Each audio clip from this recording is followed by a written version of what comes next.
Where did the idea for the Princess Fables come?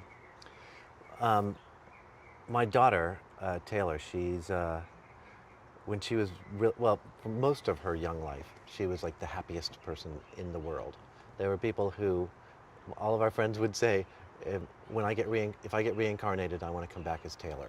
Because we said she lived in Taylor world, which was everything was happy and butterflies and stuff, and because she just glowed.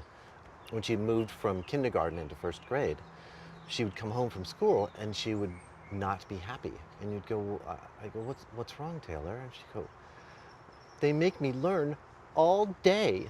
And she'd start crying. So she wasn't really fond of getting up and going to school when she first started first grade. So when I would go and wake her up in the morning, I'd go, come on, Taylor, it's time for school. You have to get up. And she'd go, no.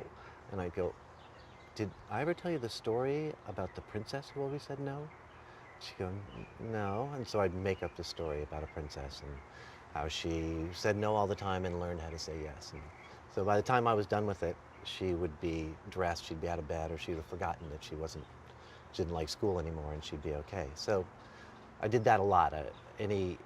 Anything she'd say or anything she'd do in the morning not to get up, like she'd hide under the covers and I'd tell her about the princess who hid under the covers, or she'd say, I don't wanna.